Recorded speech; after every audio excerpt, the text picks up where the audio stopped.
Hi అందరికీ నమస్కారం. మనం అధ్యాయం 37 37వ అధ్యాయంలో మనం ఉన్నాము. నా అమెరికా ప్రయాణం. ఇది మన యోగానందులు గారు చెప్తున్నారనమాట. మన ముకుందుడు. ఇప్పుడు వరకు మనం 36 చాప్టర్స్లో మనం ఇప్పటివరకు చాలా విషయాలు తెలుసుకున్నాము. ఎట్లా ఆయన ఫ్యామిలీ విషయాల గురించి, వాళ్ళ పేరెంట్స్ గురించి, వాళ్ళ అన్నదమ్ముల గురించి, ఆయన కలుసుకున్నటువంటి వివిధ రకాలైనటువంటి సాధువుల గురించి, అన్నీ సన్యాసం తీసుకోవడం, ఆయన డిగ్రీ పాస్ అవ్వడము, ఈ విధంగా మనం ఇప్పటివరకు అన్నీ తెలుసుకున్నాము. ఇక మన యోగానందుడు గారి యొక్క అసలు ఆయన పర్పస్ ఆఫ్ లైఫ్ అంటే ఆయన ఎందుకు జన్మించారు, ఆయన యొక్క యునీక్నెస్ ఏంటి అనేది తెలుసుకునే రోజు వచ్చిందనమాట. ఈ వీడియో ద్వారా మనకి అది తెలుస్తుంది. మనం గనక ఒక మంచి పని తలపెట్టితే గనక ఏ విధంగా మనకి చుట్టూ ఉన్న ప్రతిదీ మనకి సహకరిస్తుంది అనే దానికి ఈ వీడియో మంచి ఎగ్జాంపుల్ అనమాట. యాక్చువల్గా ధ్యేయం ఆయన సన్యాసం తీసుకోవాలి, భగవంతుడితో కలిసిపోవాలి, మోక్షం కోసం ఆయన ధ్యేయం అదొక్కటే. సర్ గారు కానీ అండ్ బాబాజీ గారు కానీ వాళ్ళు మన ముకుందుడిని ప్రోత్సహిస్తూనే వచ్చారనమాట. చదువుతున్నప్పటి దగ్గర నుంచి ఆయన అసలు చదువు అంటేనే ఇష్టం లేదు, కానీ ఆయన చదువుతున్నప్పటి దగ్గర నుంచి కూడా ఆయన పర్పస్ వేరే ఉంది.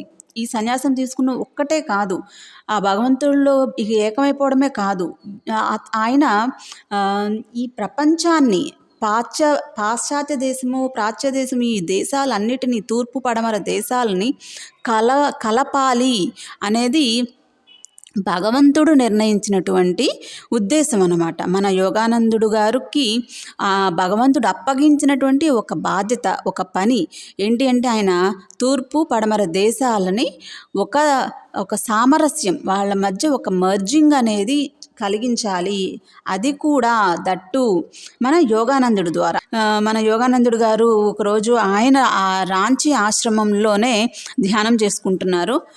ధ్యానం చేసుకుంటూ ఉన్నప్పుడు ఆయనకి అమెరికన్లు కనిపిస్తారనమాట. ధ్యానంలో అమెరికన్లు అందరూ కనిపిస్తూ ఉంటారు. కనిపించినప్పుడు వెంటనే ఒక శిష్యుడు ఆ డోర్ గబుక్కుని తీసుకుని ఆయన డిస్టర్బ్ చేస్తారనమాట ఆ ధ్యానాన్ని. అంటారనమాట, రా విమల్, నేను అమెరికా వెళ్తున్నాను అని చెప్పేసి చెప్తారు. అతను అనగానే మొత్తం రాంచీ ఆశ్రమం అంతా కూడా తెలిసిపోతుంది ఈయన అమెరికా వెళ్తున్నారని. ఈయన అమెరికా వెళ్తున్నారు అని చెప్పంగానే అందరూ కూడా ఇక వీక్ అయిపోతారు, డల్ అయిపోతారు. ఇక అందరినీ పిలుస్తారు, మన యోగానందుడు అందరినీ పిలిచి బాధ్యతలు అప్పచెప్పేస్తారు. ఇంకా అదే అంతా బాగుంటే సర్వేశ్వరుడు చూస్తే తప్పకుండా నేను మిమ్మల్ని కలుస్తాను అని చెప్పేసి ఆయన మొదటిగా కలకత్తాకి బయలుదేరతారనమాట. కలకత్తాకి ఎందుకు అంటే పక్కనే కదా శ్రీరాంపూర్, వాళ్ళ గురువు గారిని కలుసుకోవడానికి చెప్పడానికి. చెప్పంగానే వాళ్ళ గురువు గారేమో, చాలా మంచిది, నువ్వు అస్సలు ఆలోచించొద్దు, నాకు ఆల్రెడీ బాబాజీ గారు నాకు చెప్పారు, ఒక శిష్యుని పంపిస్తాను ఈస్ట్ వెస్ట్ దేశాలని కలపడానికని, అది నువ్వే అని చెప్పేసి ఆయన ఆల్రెడీ నాకు చెప్పారు, కాబట్టి నువ్వు కంపల్సరీ వెళ్ళాల్సిందే అని అంటారనమాట. అక్కడ నుంచి అమెరికాలో ఒక మతధార్మిక అంతర్జాతీయ మహాసభ అనేది జరుగుతుందన్నమాట. అయితే భారతదేశం నుంచి మన యోగానందుడిని ప్రతినిధిగా రమ్మని ఆహ్వానం అయితే వచ్చింది. ఎవరికి? మన యోగానందుడికి. సో అయితే ఆ ప్రతినిధిగా వెళ్ళడానికి ఏంటి అంటే అక్కడ ఇంగ్లీష్లో మాట్లాడాలి స్పీచ్ అనేది. సో అయితే ఈయనకి ఇంకా భయం వచ్చేసేది అనమాట. అప్పుడు వాళ్ళ గురువుతో చెప్తారనమాట, గురుజీ అసలు నాకు ఇంగ్లీషే రాదు కదా, నేను ఏ విధంగా అసలు నాకంతా గందరగోళంగా ఉంది, వాళ్ళకేమో బెంగాలీ రాదు, ఏంటి పరిస్థితి అని కేసరి గారు అంటారు. నీ కోసం తలుపులన్నీ తెరిచి ఉన్నాయి అని టూకీగా జవాబిచ్చారు గురుదేవులు. వెడితే ఇప్పుడే వెళ్ళాలి, లేకపోతే మరి లేదు. ఇక నువ్వు వెళ్తే కనుక ఇప్పుడే వెళ్ళు, లేకపోతే దాని గురించి అసలు మర్చిపో అని చెప్పేసి గట్టిగా చెప్తారని. ఇక చేసేదేం లేక వాళ్ళ నాన్నగారి దగ్గరికి వెళ్తారు. వాళ్ళ నాన్నగారి దగ్గరికి వెళ్ళి ఇలా ఈ విషయం చెప్తారనమాట. ఇట్లా అమెరికా వెళ్తున్నానంటే ఫస్ట్ వాళ్ళ నాన్న ఒప్పుకోరనమాట. ఏంటి, నా వయసు అంతప్పటికీ మళ్ళీ నేను చూస్తాను ఒకవేళ నువ్వు అమెరికా వెళ్తే అని చెప్పేసి ఆయన భయపడితే ఇప్పుడు నీకు డబ్బులు ఎట్లా వస్తాయి అది అని అడిగితే, అక్కడ ఉండాలంటే డబ్బులు కావాలిగా అంటే భగవంతుడు ఏదో విధంగా అరేంజ్ చేస్తారులే అంటారు ఈయన. తర్వాత మళ్ళీ ఇంకో మాట ఈయన మనసులో అనిపించింది, ఏమో నువ్వే ఇస్తావేమో డబ్బులు అని చెప్పేసి చెప్తారంట. అదేవిధంగా మరుసటి రోజు ఒక పెద్ద చెక్కు, అంటే ఎక్కువ మొత్తంలో చెక్ ఇస్తారనమాట మన యోగానందుడికి వెళ్ళి రమ్మని. ఇచ్చి ఆయన ఒకే మాట చెప్తారు, నేను నీ తండ్రిగా ఇవ్వట్లేదు, లాహిరి మహాశైలి గారి యొక్క శిష్యుడిగా నేను మీకు ఈ చెక్ ఇస్తున్నాను, చక్కగా సంతోషంగా వెళ్ళరా అని చెప్పేసి మైండ్ని తన అంటే ప్రిపేర్ చేసుకోవాలి. ఓకే, అక్కడ నేను ప్రతినిధిగా వెళ్తున్నానంటే ఇంగ్లీష్లో మాట్లాడాలి అందరి ముందు అని చెప్పేసి ముందు ఈ మైండ్ని సెట్ చేసుకోవాలి. కాబట్టి ధ్యానంలో కూర్చుంటారు మన యోగానందుడు. ధ్యానంలో కూర్చుని ఎర్లీ మార్నింగ్ కూర్చుంటారు. ఇంకా తీవ్రంగా అనమాట, భగవంతుడు నా దగ్గరకు వచ్చి మాట్లాడితే తప్ప నేను లెగవను, నేను చచ్చిపోయినా పర్వాలేదు అన్న అంత తీవ్రంగా ఆయన ధ్యానంలో కూర్చుంటారనమాట. అలా మధ్యాహ్నం కూడా అయిపోతుంది, కానీ భగవంతుడి నుంచి ఏ విధమైనటువంటి సందేశం ఈయన దగ్గరికి రాలేదనమాట. కాసేపటికి బయట ఎవరో తలుపు కొట్టినట్టు అనిపిస్తుంది అనమాట. తలుపు కొడితే ఈయన లెగ్స్ వెళ్ళి తీస్తే తీయంగానే ఈయనకి బాగా క్లియర్గా అర్థమవుతుంది ఏంటంటే వచ్చిన వ్యక్తి బాబాజీ గారు. ఎందుకంటే లాహిరి మహాశైలి గారి యొక్క పోలికలు అక్కడ కనిపిస్తుంది అనమాట. సో బాబాజీ గారే అని చెప్పేసి ఈయనకి అనిపించి లోపలికి రమ్మంటారు అనమాట. అప్పుడు బాబాజీ గారు చెప్తారు, ముకుందా, నువ్వు పడమటి దేశానికి వెళ్ళాలి, అది భగవంతుడి యొక్క ఆశ, అది నిర్ణయం. ఆయన నీతో డైరెక్ట్గా చెప్పకుండా నన్ను పంపించారు నీకు చెప్పమని అని బాబాజీ గారు చెప్తారనమాట. ముకుందుడికి ఎప్పటి నుండో బాబాజీ గారిని కలుసుకోవాలని కోరిక ఉండేదన్నమాట. ఆ కోరిక ఈరోజు భగవంతుడు తీర్చినందుకు కృతజ్ఞతలు చెప్పుకుంటారు. ఇక అమెరికా మరుసటి రోజు వెళ్తారు అనగానే ముందు రోజు రాత్రి యుక్తేశ్వర గారి దగ్గరికి వెళ్తారు. అక్కడ యుక్తేశ్వర గారు ఈయనకి మోటివేషన్ ఇంకా మంచిగా చెప్తారనమాట.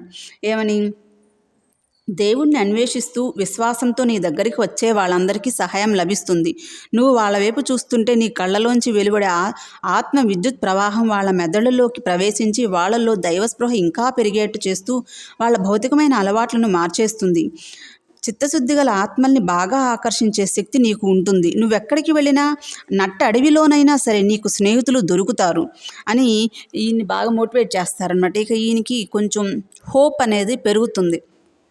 సో అక్కడ నాకు ఫ్రెండ్స్ ఉంటారు అన్న ఒక ఆశ, ధైర్యము అనేది ఈయనకి వస్తుందన్నమాట.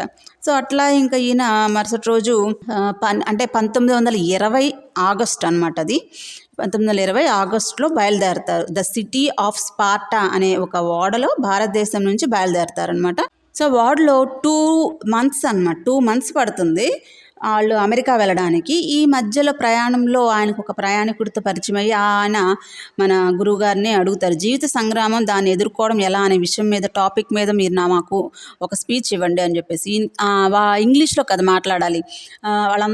వాళ్ళందరి ముందు అక్కడ ఒక ఆడిటోరియంలో అరేంజ్ చేస్తారు. ఓడలోనే ఒక ఆడిటోరియంలో ఆ స్పీచ్ కోసం అరేంజ్ చేస్తారు. అక్కడికి వెళ్ళి మన యోగానందుడు అరగంట సేపు అలాగే నుంచుని అదే 10 నిమిషాల పాటు నుంచుని చూస్తూ ఉంటారు, ఏం మాట్లాడకుండా.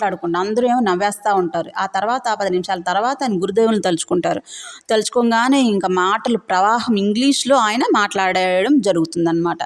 అయితే ఆ తర్వాత అసలు ఆయన ఏం మాట్లాడారు అనేది కూడా ఈయన గుర్తులేదంట అసలు.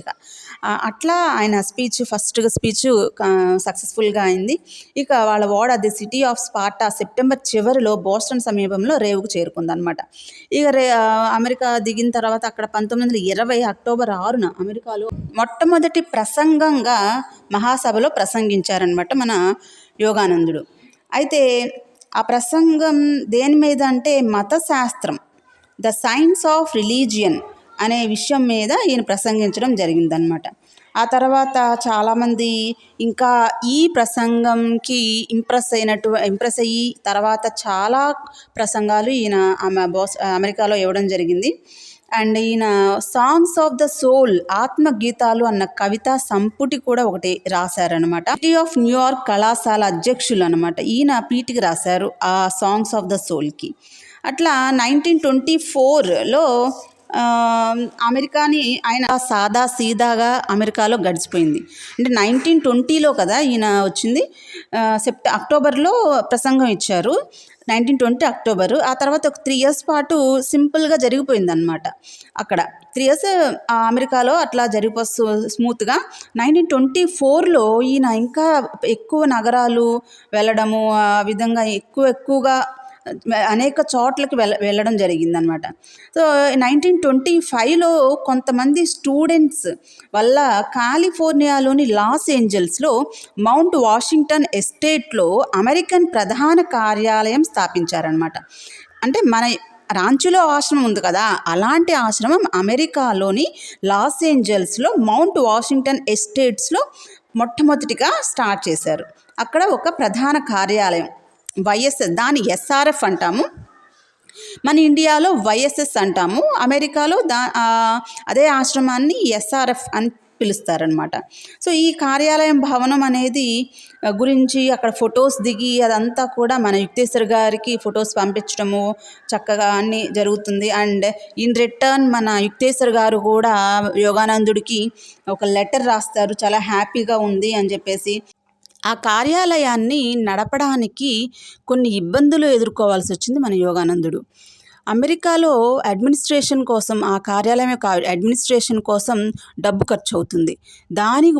దాని మూలాన ఆయన కొద్దిగా ఇబ్బంది పడ్డారు, అంతే తప్ప ఇంకా ఎలాంటి ఇబ్బంది ఆయనకి లేదనమాట.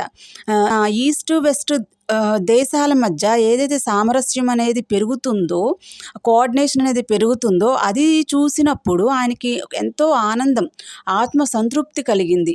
సో ఈ ఆత్మసంతృప్తి ముందు అదంతా పెద్ద విషయంగా ఆయనకి అనిపించలేదన్నమాట. సో ఇది మన అమెరికా ప్రయాణం గురించి, మన యోగానందుడు గారి యొక్క అమెరికా ప్రయాణం అనే ఈ చాప్టర్ ఇంతటితో ముగిసింది. అయితే ఈ చాప్టర్ యొక్క బాటమ్ లైన్ కనుక మనం చూస్తే ఏం తెలుసుకోవచ్చు, ఒక వ్యక్తి కనుక ఎవరైనా ఒక మంచి పని తలపెట్టినప్పుడు వాళ్ళ గురువులు ఆశీస్సులు అనేది ఉంటాయి. చూడండి, బాబాజీ గారిని ఆయన ఇప్పటివరకు చూడలేదు. సో డైరెక్ట్గా భగవంతుడు బాబాజీ గారిని పంపించి మోటివేషన్ ఇప్పించారు యోగానందుడు ఆ పని జరగడానికి. సో ఒక మంచి పని ఎప్పుడూ కూడా మన భగవంతుడు కానీ గురువులు కానీ బ్లెస్సింగ్స్ అనేవి ఉన్నప్పుడు అది 100% సక్సెస్ అవుతుంది. చూడండి, ఈవెన్ ఆయనకి ఇంగ్లీష్ మాట్లాడడమే రాదు, అలాంటిది ఆయన ఒక పెద్ద స్పీచ్ మహాసభలో ప్రసంగం చేశారంటే ఎంత సంకల్పం, ఎంత వెనకాల సపోర్ట్ అనేది ఉంది అనేది మనకి అర్థమవుతుంది. సో అట్లా మన సంకల్పం అనేది గట్టిగా ఉంటే గనక మనకి మన భగవంతుడు బ్లెస్సింగ్స్ ఉంటాయి, అలాగే మన గురువుల యొక్క బ్లెస్సింగ్స్ అనేది ఎప్పుడూ మనతో ఉంటాయి అనేది మనకి ఈ వీడియో ద్వారా అర్థమవుతుంది. నెక్స్ట్ వీడియోతో మళ్ళీ వచ్చేస్తాను. అంతవరకు సెలవు. నమస్తే. Please subscribe to my channel, like, share, comment and subscribe to my channel. Thank you so much.